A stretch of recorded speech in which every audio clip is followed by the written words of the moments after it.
Bonjour à toutes et à tous. Nous sommes l'équipe 7 et nous sommes heureux de vous présenter notre projet CyberAînés Québec, un programme de prévention contre la cybercriminalité chez les aînés. Ce projet a été réalisé dans le cadre de Polytechnique Montréal en mai 2025. Introduction. Aujourd'hui, nos aînés sont de plus en plus connectés et ils utilisent Internet pour communiquer avec leurs proches, gérer leurs finances ou accéder à des services essentiels. Mais cette révolution numérique s'accompagne aussi à de nouveaux risques. Les personnes âgées deviennent des cibles privilégiées pour les fraudeurs. On observe une explosion des fraudes et des arnaques qui visent spécifiquement les 65 ans et plus, avec des conséquences parfois dramatiques sur leur sécurité, leur bien-être et leur confiance. Face à cette réalité, la mission de CyberAînés Québec est de protéger, accompagner et outiller les aînés et leurs familles pour qu'ils puissent profiter du numérique en toute confiance et en toute sécurité. Entité juridique. Pour porter cette mission, nous avons choisi de créer une organisation non gouvernementale à but non lucratif, une ONG. Pourquoi ce choix? Parce que nous voulons vous placer l'humain et l'inclusion numérique au cœur de notre action sans objectif de profit. Ce statut nous permet de concentrer nos efforts sur la prévention, l'éducation et le soutien, en tout facilitant l'accès des subventions, des dons et des partenariats avec des institutions comme les banques, les pharmacies ou les CLSC. C'est aussi une gage de transparence, de légitimité, de pérennité pour notre projet, ce qui est essentiel pour gagner la confiance des aînés et leurs familles. Objectifs généraux. Nos objectifs sont clairs, complémentaires. Première chose, sensibiliser les aînés et leurs proches aux risques numériques car la première étape pour se protéger, c'est comprendre les dangers. Deuxième point est promouvoir l'autonomie et la confiance dans l'usage du numérique pour que les aînés puissent utiliser Internet sans crainte, mais avec prudence. Troisième point, c'est lutter contre l'isolement numérique qui peut aggraver la vulnérabilité des personnes âgées. Cinquième chose, c'est prévenir les cybercrimes par des outils concrets et des formations adaptées, accessibles à tous, quel que soit le niveau de départ. La cybercriminalité visant les aînés est un problème en forte croissance au Canada. Selon le Centre antifraude du Canada, entre janvier et juin 2024, 15 941 victimes de fraude ont été signalées, pour des pertes totalisant 284 millions de dollars. Les données policières révèlent également plus de 351 000 incidents de cybercriminalité déclarés en 2023, soit une hausse de 14% par rapport à 2022. Et ces chiffres sont probablement sous-estimés car beaucoup de victimes, par honte ou gêne, ne signalent pas les fraudes dont elles sont victimes. Les arnaques sont nombreuses et souvent sophistiquées. Il y a le phishing, où un faux courriel demande des informations personnelles, les escroqueries amoureuses qui exploitent la solitude, l'arnaque des grands-parents où un fraudeur se fait passer par une personne en détresse, les faux supports techniques qui font croire à un virus inexistant, et bien sûr le vol d'identité. Les aînés sont particulièrement exposés à ces attaques en raison d'un manque de repères numériques, de l'isolement social ou d'une confiance parfois excessive envers les communications reçues. Les conséquences sont graves: pertes financières, anxiété, perte de confiance et isolement social accru.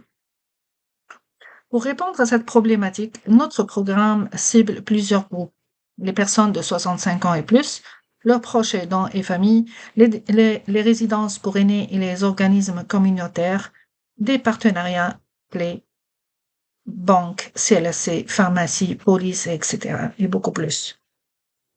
CyberAînés s'appuie sur une structure solide et collaborative.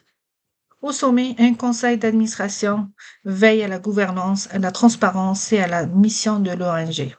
Un directeur assure la coordination quotidienne des activités. Et deux grands services structurent notre action. Le service prévention, chargé d'organiser les ateliers et de concevoir des kits pédagogiques adaptés aux besoins des aînés, et le pôle intervention qui gère la ligne d'urgence et le programme de cyberparrainage pour accompagner individuellement les personnes les plus vulnérables. Cette organisation nous permet d'être à la fois réactifs et proches de notre public. Bien, le bonsoir à tous. Bienvenue à notre formation et merci, chers collègues, de me passer le micro pour la suite de notre présentation. Permettez-moi d'enchaîner de ce fait avec une analyse SWOT. SWOT étant le sigle anglophone pour Strength, Weakness, Opportunity and Threat. Évidemment, leur équivalent en français, je m'apprête à élaborer dessus de ce pas. Nous avons analysé nos forces et faiblesses pour anticiper les défis, bien sûr. Nos forces constituant notre approche humaine, l'expertise de notre équipe, des partenariats solides avec des acteurs de confiance. Nos faiblesses, on peut souligner la dépendance au financement qui peut limiter notre capacité d'action et la difficulté à toucher les personnes les plus isolées. Par contre, nos opportunités, elles sont nombreuses. Le besoin de prévention est croissant, les financements publics sont accessibles et nous pouvons envisager une expansion géographique et c'est de bonnes augures. Enfin, nous restons vigilants face aux menaces. Oui, l'évolution rapide des cybermenaces, c'est une réalité, une triste réalité. Évidemment, la concurrence d'autres initiatives et le risque de désintérêt de la part du public. Notre programme s'articulera donc autour de 5 axes principaux. La mise au point d'ateliers interactifs en présentiel et en virtuel pour apprendre à nos chers aînés à repérer aisément et rapidement les situations d'arnaque, d'escroquerie, afin d'adopter et surtout d'adopter de bons réflexes de mitigation face à ceci, ainsi que des guides anti-arnaque que nous rendrons disponibles en version papier et numérique pour que chacun puisse avoir une référence claire à la maison.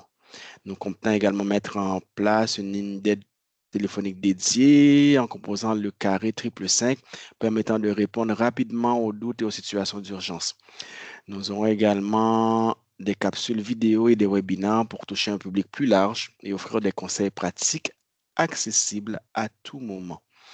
Et bien sûr, la formation, nous misons sur un concept de formation continue pour nos bénévolats, oui, nos chers ambassadeurs de notre société cyber-aînée, car c'est grâce à eux que nous pouvons créer un réseau de soutien de proximité et ce, dans toutes les régions. Pour que notre message atteigne le plus grand nombre, nous avons mis en place une stratégie de communication multicanale avec la mise en place de campagnes médias sur les télévisions, les divers postes de télévision et radio, les journaux locaux et diverses plateformes de réseaux sociaux comme Facebook et YouTube. Nous établissons également de forts partenariats avec les pharmaciens, les les bibliothèques, les banques et centres d'achat qui sont des lieux fréquentés par les aînés. Nous aurons également la mise en place d'actions de sensibilisation intergénérationnelle, par exemple des ateliers réunissant petits-enfants et grands-parents pour apprendre ensemble.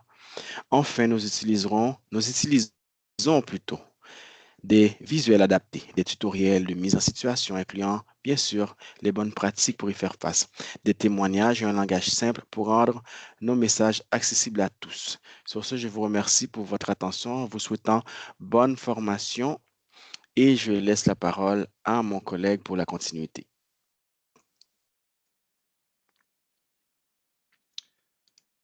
Alors, au niveau des objectifs quantifiables de l'échéancier du budget, nos objectifs sont ambitieux mais réalisables. On veut réduire de 30% les signalements d'arnaque en 12 mois. On veut former 500 ambassadeurs en 1 an, atteindre 10 000 aînés via nos ateliers et guides. Notre planification s'étale sur 15 mois pour nous donner suffisamment de temps pour la faire. La phase pilote de 3 mois pour tester et ajuster nos outils.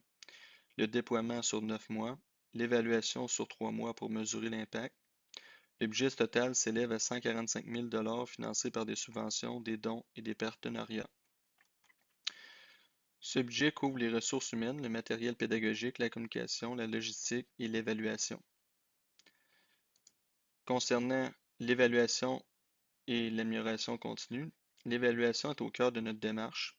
Nous suivons des indicateurs précis, nombre de participants, taux de participation, appel à la ligne d'aide, émission des signalements. On va organiser des sondages avant et après les ateliers et on va recueillir les retours de nos partenaires et bénévoles. Un rapport d'impact annuel sera publié pour garantir la transparence avec tous. Enfin, nous engageons à ajuster nos actions en continu en fonction de l'évolution des menaces et des besoins du terrain, qui risquent d'augmenter d'ailleurs. Au niveau du déploiement et du lancement, le lancement du programme sera marqué par un événement médiatique avec des témoignages d'aînés, des démonstrations d'ateliers et la mobilisation de nos partenaires et bénévoles. On va assurer une communication continue grâce à une infolette et nos réseaux sociaux pour maintenir l'engagement et l'information, et nous resterons à l'écoute des retours pour adapter notre programme en temps réel afin de répondre au mieux aux besoins des aînés. Pour conclure, la cybersécurité des aînés est un enjeu humain, collectif et urgent. Avec CyberNQC, nous voulons bâtir une société plus sûre, inclusive et solidaire, où chaque aîné peut profiter du numérique sans crainte. Nous avons besoin de l'engagement de tous, familles, bénévoles, partenaires, citoyens. Ensemble, faisons de la cybersécurité un réflexe partagé et protégeons nos aînés contre les menaces en ligne.